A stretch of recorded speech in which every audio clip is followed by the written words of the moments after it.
Obviously, the season has started in terms of we've gone out and we've played a closed door competition against Winthrop. And, for us, this season's just a lot different from the standpoint of how we start.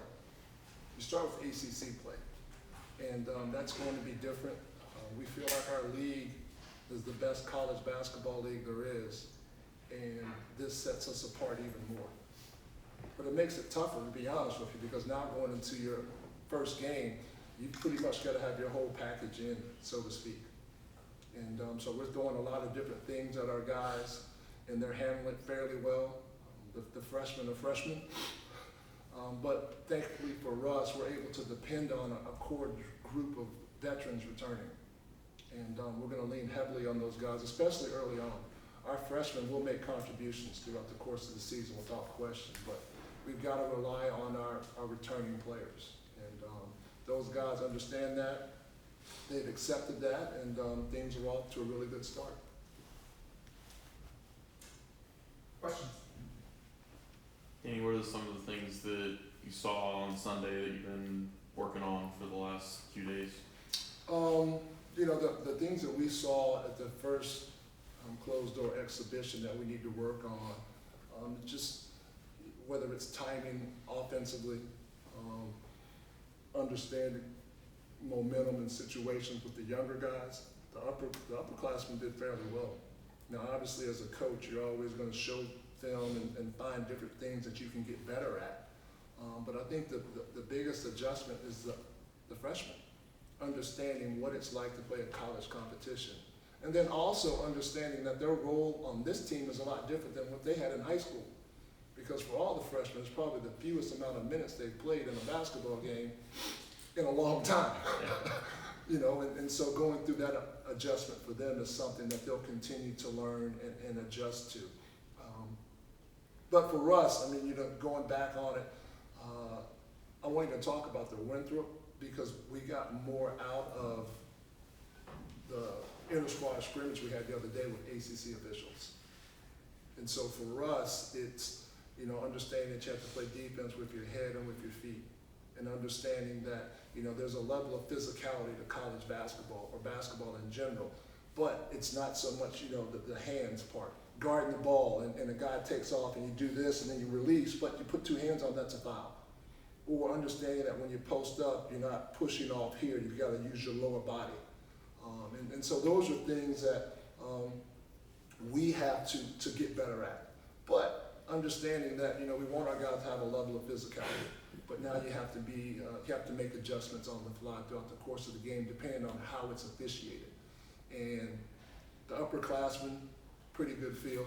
The younger guys, not so much, and that's to be expected. What steps have you and your staff taken to improve defensively, and how do you think that will play out this season for your team? Well, we believe we're going to be better defensively, and a lot of it has to do with some of the different schemes that we're implementing, but also the experience factor. You put guys out there that don't have a level of experience at this level of play, and you don't know until you know. And so for us, when I talk about leaning heavily upon our returning players, that's the case. But not necessarily always on the court. It's the case teaching the younger guys. When they're off the court or they're not getting their rep or that group is watching and communicating, hey, this is what happens in the league. This is what you have to do. This is what you have to be prepared for. And we have a level of experience coming back now that is sharing those words with our younger guys. But, without question, we're going to be better defensively just because of the schemes and the guys with experience. Talk about the schemes. Obviously, I know you're not going to give away your game plan. What will fans see kind of different defensively that they haven't seen in the last 3 to 4 years? Well, we implemented a little more zone last year than we ever had, and we'll continue to do different things to try to keep people off kilter a little bit and not get into too much of a rhythm. Trying to figure out different ways to disrupt the rhythm of the other team, and sometimes that's just going to be based upon what the other team is running also. But we feel like we can do some different things. We have some versatile pieces, so we feel like there's certain situations where we can take advantage of that versatility on the defensive end. And I can't give you too much more than that just because I don't put the game plan out there. Is that one of the reasons why you don't have a traditional exhibition game, because you're starting with an ACC game? And You know what, there's a lot of different reasons. We go back and forth on it. But this year, yes. This year, yes. As we move forward and we get more comfortable with it, we'll probably go back to some type of exhibition. But you know, a lot of it too is who you want to play. You know, I know there have been some exhibition games where I think Villanova went out to Southern Cal to play. And so, you know, it's kind of, I think teams will start going to more NBA, if you will, exhibition type of mindset at certain points. And especially if we are able to add another competition. I think 3 would be a good number. That way you could get a couple closed doors and still get one under the lights, if you will. But I mean, it's still a work in progress. But for us, it was, yes, that was a thought process we went through, and we thought this would best prepare us going into ACC play. With the addition of Andrew and White being eligible after sitting out last year, and the return of Torrey Johnson, seems like you've got a lot of returning experience at guard. How are you going to manage that playing time, and what do you expect out of that group? Well, those 3 guys have played a lot of basketball, as you know. Brandon has the most ACC experience. He's our leading returning scorer, minutes played, assists with what he did last year. Andrew played 3 years at Charlotte and scored over 1,000 points. And so he understands what it is to be a focal point on the scouting report as well. And Torrey just played a lot of basketball in his experience. So we're going to lean on those guys. No different than normal. If you're helping the team be successful, you're going to play. And all those guys will have opportunities, as will other guys on our team. But, you know, those 3 guys, as far as experience goes with the ball in their hands in college basketball setting, have the most experience on our team. And, you know, they're going to have to make sure that we're on the same page offensively and especially defensively, and they're doing a very good job of that. But, you know, you throw in Sean Dees. Sean Dees played a lot of basketball. Olivier, not as much. But, you know, Sean Dees been a starter from day one. Now we're going into his junior year. So, you know, Isaiah and June got some good experience under their belt last year's freshman because we threw them in the fire. So, you know, we're going to be dependent on all those returning players to drive the boat for us. The guard position, Brandon played an incredible amount of minutes for you last season. Who kind of spells him early in the season when he needs to take a break at the point guard position?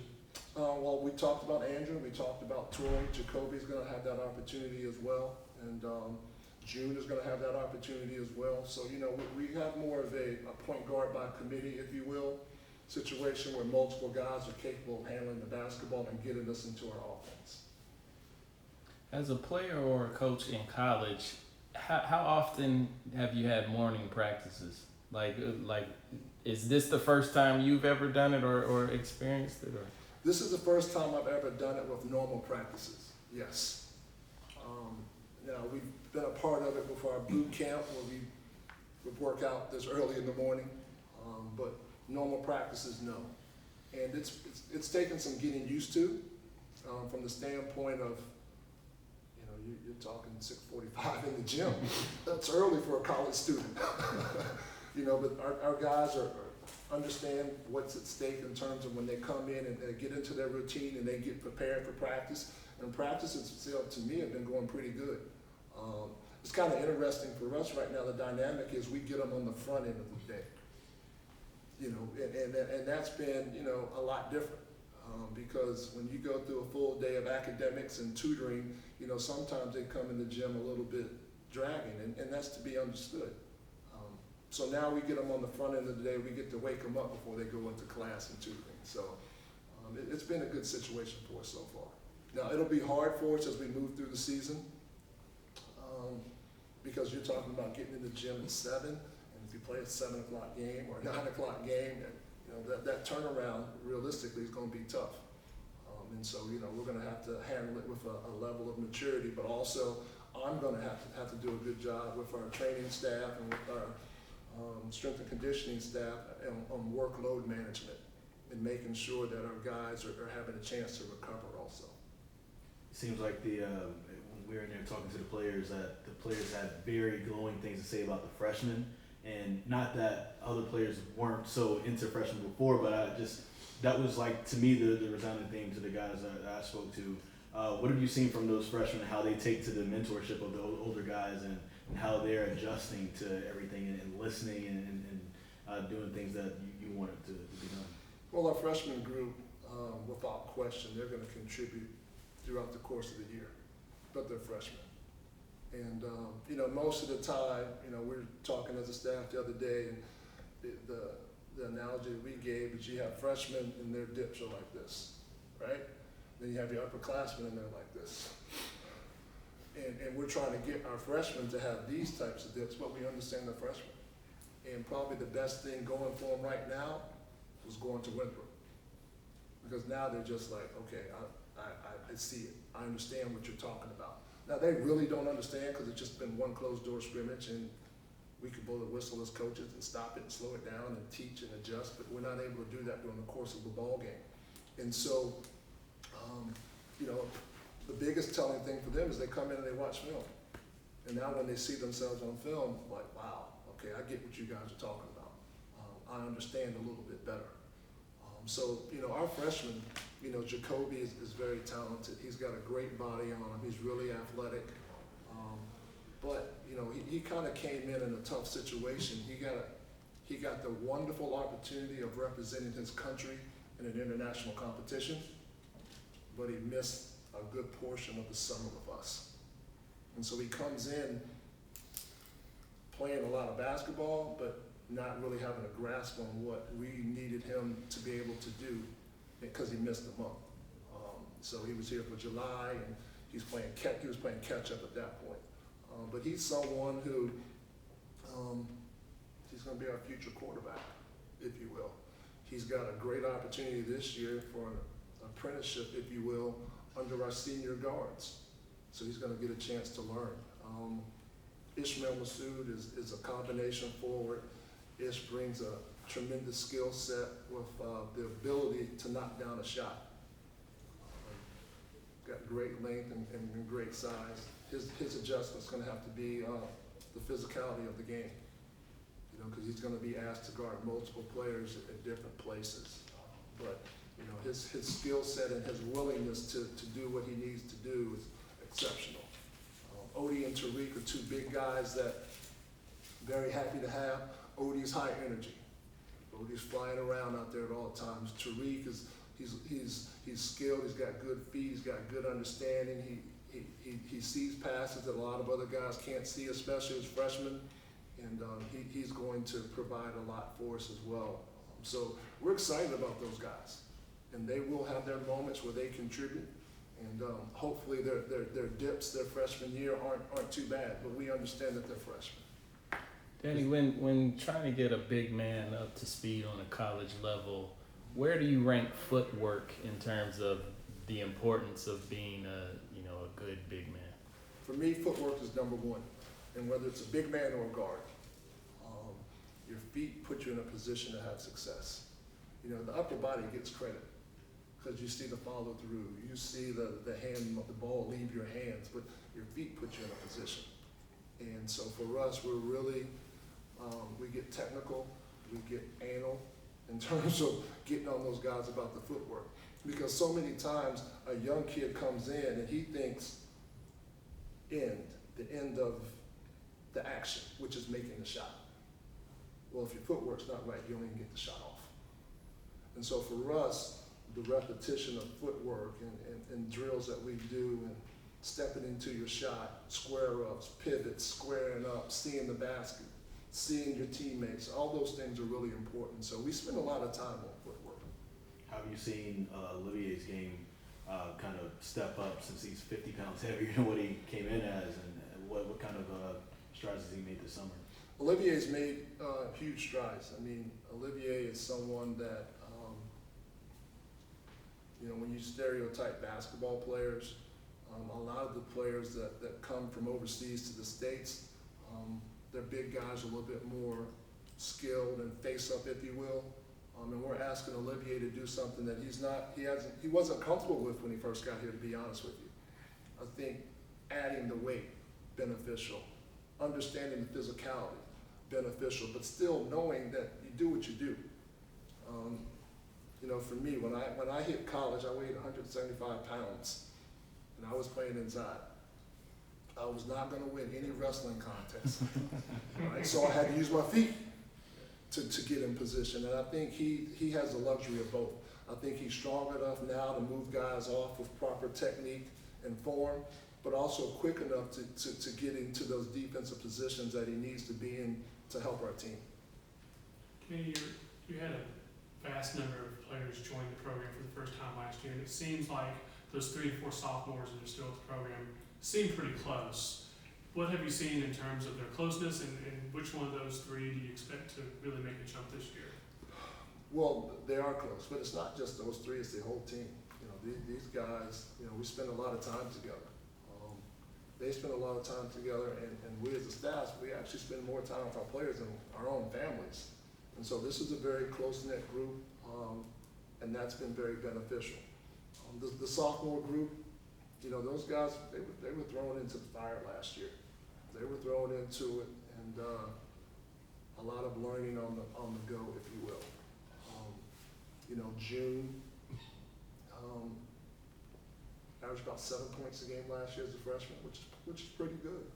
And you know, we're going to need a huge contribution from him, but he's so gifted athletically.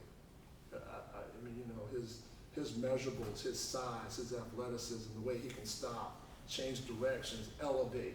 I mean, he's a special talent in that regard. And he has to play to those strengths out there on the court. And I think he's doing a better job of doing that. Really explosive also. You know, Isaiah has one of the tougher jobs in our system, being a combination forward. Because the way I break it up is 4s and 5s do similar things, 1s, 2s, and 3s do similar things. And so he was combination forward, so you'd have to know what the guards were doing, but also what the bigs were doing. And you know, a lot of times in those situations in general, your head is just spinning as a young guy. You know, because in the past in high school, this is a position that you play and you don't have to worry about anything else. Well, his versatility lends itself to being able to do multiple things out on the court. And I think he has a better grasp on that. I know he does. You can see it with his energy level and his communication. I think that's probably his skill set and what he does as a pure basketball player, impressive, but for us and for me, I love his energy and his voice. His energy and his voice, and that's his personality. He's an outgoing, he's a bubbly kid. I mean, you guys know, you're around him. So, you know, that's what he brings to the table. So, you know, those guys are, those 2 in particular, when they were thrown into the fire last year, I thought they responded well at times, and at times they were freshmen. And I think the biggest thing that all these guys understand is in high school, the majority of the time, your impact is on the offensive end because the ball's in your hands. Because you're probably one of the more talented, if not the most talented player on your team. At the college level, just different. Just different because you have great players at every position, talented players at every position, and you have to have an impact on the game without having the ball the majority of the time. And those freshman guys are starting to figure that out from last year, moving into their sophomore year, and they're playing to those strengths now. Danny, how does the new 3-point line change anything you want to do offensively, or does it even change anything? It doesn't really change anything. I think what it does is you'll have guys that thought they were 3-point shooters not be 3-point shooters, if you will. There'll be more 3-point takers than makers. That's just in general. Yeah. You know, I think it will spread the court out a little bit. I do think we have guys that are able to hit seams, and I know we have more guys capable of knocking down shots. Now it's just going to be a matter of getting the ball, move quickly, getting to your spots, and being ready on the catch to elevate and knock down shots. But you know, you also have to keep that balance of paint touches, because, you know, last year I thought we did a really good job of getting paint touches, and that gave us a chance to get to the free throw line. Now we've got to reward ourselves when we get to that free throw line and knock down some free throws. But I think with the three-point line, it's just going to spread it out just a little bit more, not too much. But I think the guys are taking the shots now. You know, you think about it. Last year, there were guys that were shooting the three-point shot where the line is now because, you know, they had that range. So now coming out a little bit more, you know, they're not going to be as many deep balls by a lot of guys because they don't have that type of range on a consistent basis. You've got some slashers on this team like Sean D in June, and I'm not sure if that translates to Andrew in this game here, but there's some guys that more spacing would help, right? A lot of it's going to be depending on the type of defense that we're playing up against. But yes, you're right. You know, we have more guys that, you know, we want to play fast. We want to get out in transition. It's hard to score against a team set defense. And so once we get the basketball, we've got to push tempo. We've got to get out and run. We've got to get some 6, 7, 8 second buckets, if you will, before the defense gets set. And I think our guys understand that, and we're trying to play to that. Have you had time to see the new shot analytics system play a role with your team, and if so, how? Oh, I get a chance to see it every day. You know, I mean, the analytics that we have in our practice gym is just off the charts. You know, we can break down guys' shots. You know, the analytical part, I'm not as well versed in terms of being able to explain it to you. And maybe that can be a breakdown that we have for all of you at some point in time. But the numbers, you know, I see the numbers, they pay off. You know, just layman's term, poor man's explanation, we can chart every shot that's taken in the practice gym, whether it's in practice or they come up and they shoot on their own. And then we can pull up a clip of it, 3-4 second clip of it. And we can tell where the ball hit at in the rim. Was it left or right of center? Was it front or back? And so just the technology is you take the center of the rim and you probably go back an inch and you put a line through that goal. And that's where you want the majority of the balls to hit, because that gives you, they call them Brad shots, back rim and down. You make more shots back rim and down than front rim and off. So, you know, that the technology of our guys being able to look at their shots, I mean, they can turn on the NOAA, is what the machine is called, and it will call out the trajectory of the arc of their shot. So they can get consistent with that as well. So, you know, we're really thankful to have that technology, but it's paying great dividends for our guys because they like to see numbers. And, you know, that's probably the biggest thing that we've noticed. You know, those guys want to see the numbers of where they're shooting at and the consistency of their shot. What has the addition of Rex Walters been to the staff? Rex is someone that has been a great addition. You know, he brings in a different set of eyes. He brings in fresh blood. He brings in a lot of experience. You know, he's someone that's been a head coach in college. He's someone that's been a head coach in the G League. He's been an assistant coach in the NBA. And, you know, for us, that fits in with the rest of our staff in terms of development because we're huge on development. Our guys have to come in and get better each year. And his insight, the different ideas have been welcomed, and we're excited and fortunate to have him. Danny, what's your approach on kind of, for lack of a better phrase, limiting the outside noise, maybe speculation or anything about your status from having any effect on the players? See, that doesn't bother me. You know, I was a professional athlete for 15 years. You know, you hear that there's noise out there, and you have to focus in on the task at hand. And I think our guys have understand that, and they're doing a very good job of this is what we have to do to be successful. And that's all we worry about. We don't worry about the noise or what's being said outside of our walls. We can only control what's inside. And we have our message, and we know what we need to do in terms of being successful, and that's what we're going to do. What are the key components to a successful season, Danny? Well, for us, one of the key components is we have to play at the high energy level. I think the higher energy level we have, the more success we will be just in terms of making plays. Obviously, you have to execute and you have to get to a point where you're making shots and getting stops and rebounding the basketball. But with the way that our team is built, with our athleticism, with our length, and with our speed, we have to play with energy, night in and night out. And our guys understand that. And that's something that, we're charting in practice, and that's something that has been very beneficial thus far for us and will continue to be. Sean D sent back after the season and in the summer. How's he dealt with that, and what's the benefit of him, I guess, now being fully healthy? Sean D, last year he played banged up, like a lot of people do. And I thought he was playing some of his best basketball towards the end of the year. So he goes through, he has this procedure done this summer, and he misses the majority of the summer, rehabbing and coming back. And he's doing really well. He's doing really well. I think the experience factor helps him out, but also Sean D was gifted with a wonderful body. If you haven't noticed, he's put together pretty well. And I think our trainers and Greg Collins and now our physical therapist and Coach Horn did a great job with his rehab plan. And he's back out on the court and he's doing well. Now, from my experiences with knee injuries,